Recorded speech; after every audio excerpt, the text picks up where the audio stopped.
Энэ 7 хоногт Эрдэнэс таван толгой компани ногдол ашиг хуваарлах шийдвэр гарсан. Энэтэй холбоотой энэ зүрийн байр суурь явж байгаа учраас бас зарим нэг тоо баримтыг таахад танилцуулахад бэлдсэн байна. 2016-аас 25 оны хооронд энэ сүүлийн 10 жилийн хугацаанд Эрдэнэс таван толгой компаниас нийт зарласан ногдол ашиг бол ойролцоогоор 9.6 их найт төгрөгийн ногдол ашигыг зарласан байна. 10 жилийн хугацаанд 4 удаад ногдол ашиг хуваарлсан. За үүнээс 2.6 орчим их найд нь иргэдэд очсон байна.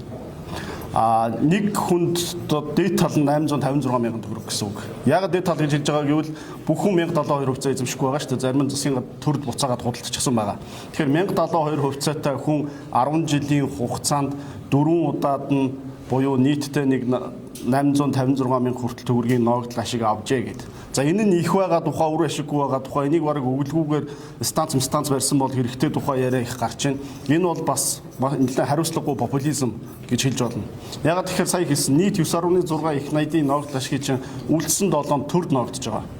Төрд очсон энэ ногдол ашиг тал нь үндэсний баялагын санд орох хэвээр. Энэ яг бодитоор орсон уу хаана байна? Төсөвт орсон хэсгээр нь яг юу хийсэн? Энийгээ нэгдүгээр төр өөрөө тайлгнах хэвээр. Хоёрдугаарт компани бүх ашигыг ногдол ашигт хуваарлагдаггүй. Өнгөрсөн хугацаанд Эрдэнэс таван толгой компани энэ 10 жилийн хугацаанд зөвхөн миний тооцсноор томоохон төсөл хөтөлбөрүүдэд 2.5 тэрбум доллар буюу мөн 9 гаруй их найд төгрөгийн хөрөнгө оруулалтыг хийцэн байна. Тэр дотор нөгөө төмөр зам барин тэзүү судалгаа хийн хоолой татна гэх мэтлэнгийн ажлууд хүртэл явж байгаа. Тэгэхээр энэ 2.5 тэрбум доллараар станцаа бариад түүгээрээ ашигтай ажиллаад харин ч бүр одоо хувьцаа эзэмшигч иргэд цахилгаан станцын ашигаас үр ашиг хүртэж байх ийм хугацаа болоод өнгөрсөн. Тэгэхээр энэ бүхэн юу хэлж ийнэ вэ гэхээр Эрдэнэс таван толгой компани бол яг үнэн хэрэгтэй бодитоор бол улс төрийн компани.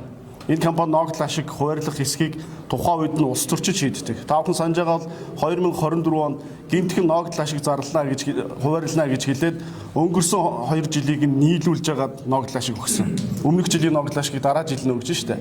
Түүхэнд байхгүй энэ тохиол болсон. Ингээд бүгдийг шавхаад компани мөнгийг шавхаад 24 оны сонгуулийн өмнө оюун эрдэнэ засгийн газар энэ компаниас мөнгө гаргуулж тарааж ирснийг бас та бүхэн санах хэрэгтэй. Гэх мэтлэнгээр менежмент нь улс төрийн нөлөөтэй энэ ногдол ашиг хуваарлах хөрөнгө оруулалт хийх гэх мэтлэн бизнесийн шийдвэрүүд нь бас улс төрийн өнцгөр гардаг. Энэ компанийг цаашид илүү нээлттэй ил тод болгох, жинхэнэ утгаар нь олон нийтийн буюу хувьцаат компани болгох. Тэр дотор нь тэгжвэж энэ иргэдийн эзэмшиж байгаа 1072 хувьцааг үн цэнтэй болгох, иргэн өөрийгөө энэгээ барьцаалдаг, үр хүүхдүүдэд өвлүүлдэг болох эрхийг нь нээх. За мөн цаашлаад ер нь төрийн эдийн засаг дахь зүү бус оролцоог бууруулах ийм цогц арга хэмжээг ер нь бол авах шаардлагатай. Энэ чиглэлээр Ардсан намын бодлого явагдаж байгаа. Бид нар төлөвлөөд зарим хуулиудыг санаачлаад явж байгаа. Мөн удахгүй чөлөөт зах зээлийн экосфер гэдэг чуулга уулзалт, эдийн засгийн чуулга уулзалт гэж энэ талаар бас тодорхой тооцоо төлөвлөгөө танилцуулна гэсэн ийм байр суурьтай байна.